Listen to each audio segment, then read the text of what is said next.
Every day around 5:30 p.m. birds start to come together and sing on this tree. And there are probably a few hundred of these birds that make the same chirping sound. Kind of makes me think, is this like some central meeting point for them or something, you know?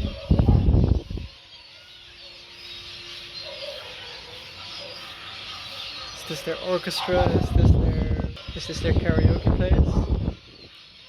It can be hard and uncomfortable at times to bring yourself back to the present moment, to find calm and peace in the chaos and the hectic, in the rampant, quick moving energies, in the despair, in the sorrow. But one thing that has always helped me, even if you're not in the mood for it, ask questions about your surroundings. Why are these ants faster than the other ants? Why is there a big ant here and the other ones are relatively smaller? Why do the birds meet up always at the same time? Why is it that they're seeing all the same sound and noise? You know, our mind is a tool to help us to get more involved, and it allows our spirit and our soul to be more participated in the moment. It's through the embracement of the body where we will find harmony. Curiosity can lead you into a deeper involvement with who you are, who you came here to be. And it's the question and the answer, it's that process in our mind. It's these questions that you ask that allows you to almost become that which you are questioning. The questioning is like an opening for certain frequencies to enter us. Everything is information. Everything is frequency. Everything is energy. Every atom, every particle, everything vibrates. Everything is alive. Everything is the aliveness. You are that exact same compound and ingredient.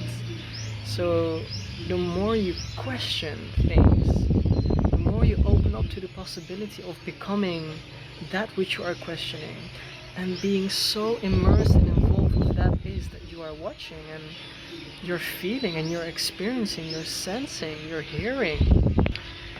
I'm saying this because this is just another personal experience that I want to show to you.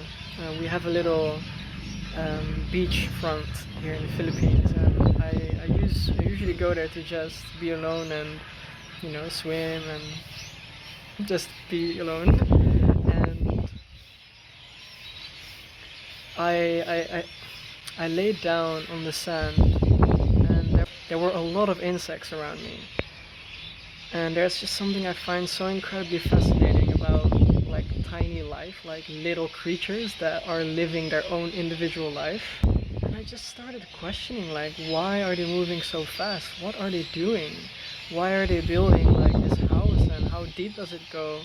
Why are the black ones separated from the red ants? Why do the red ants move much more tranquil and slow, and the black ones are like as if they're on heroin or steroids and they're just so fast? And these questions led me into a deeper curiosity of what is actually happening. It allowed myself to completely zoom out, to come into my heart, to almost fully participate in the moment. My sense of self and my weight from my past and my thoughts and my pain, it just diminishes into the subtleness and the fullness of the liveness that is now. And I was just watching these ants, and because I was observing from this place of curiosity, which for me, if I could name it, like, it's just this high, compassionate, warm, loving heart vibrational feeling. Wow, look at that. Oh, look at that. Oh.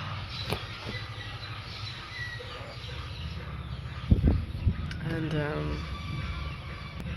there's a big raven now in the tree, and suddenly ones are gone. because of this one huge. Super interesting. So as I was just questioning, like, why are these ants doing these kind of things? Like, what's happening? And I started to get like all these thoughts about like, well, what is divine intervention? And just these thoughts that I wouldn't get if I wouldn't be alone. These thoughts that I wouldn't get if I wouldn't ask these questions. And it allowed me to almost become like an ant. I was watching with my eyes, like my face was like this close to the sand, and I was just looking at everything like, wow. And I'm just imagining simultaneously watching with my eyes like how it's like to be an ant, and it felt like I became the ant because my observation of it was just so profoundly deep and focused, together with the questions that our mind naturally creates based on what it is perceiving. Because the mind, if you manage to set your mind in the right place, in the right sense of freedom that it naturally has, and your intention is to be present with your breath, with what you're watching, with everything that is happening, your mind will naturally create questions to become more involved and participated in this present moment. Even when you're in a shitty mood, even when you're in a low, even when you're deeply involved in your emotions and you feel like, fuck, like I can't see the light, and you know, like, please, like, guide me back to the light, like, this is so heavy. Like, ask yourself questions like, how am I actually feeling?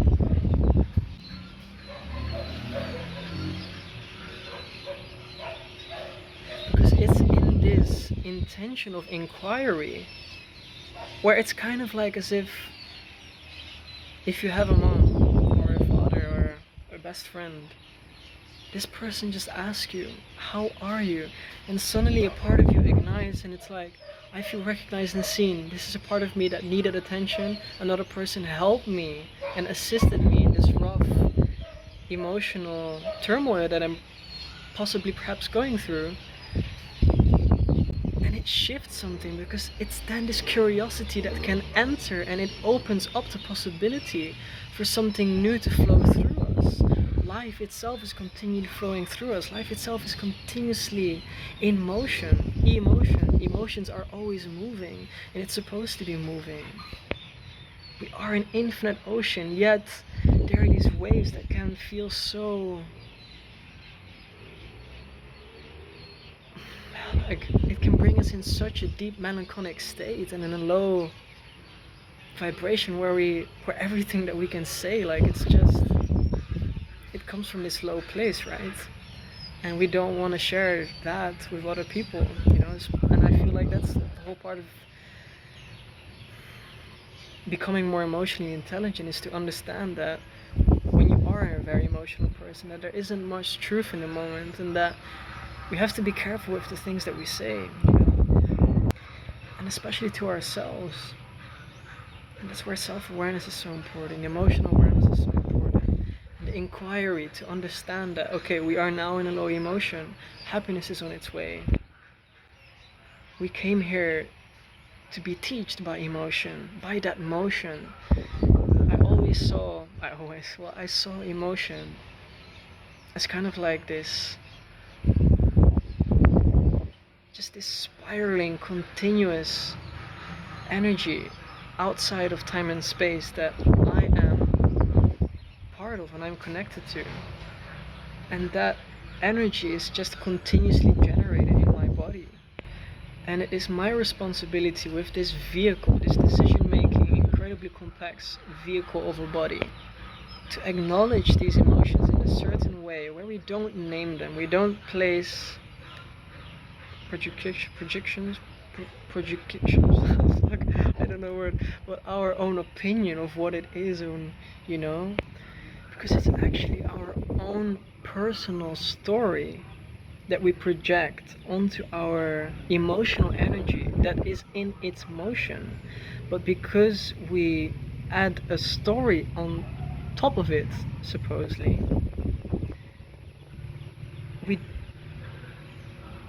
we kind of block and cancel this continuous transaction with the universe. Is emotion the universe? Everything is the universe. Yet, emotion is what leads us to the power of spirit.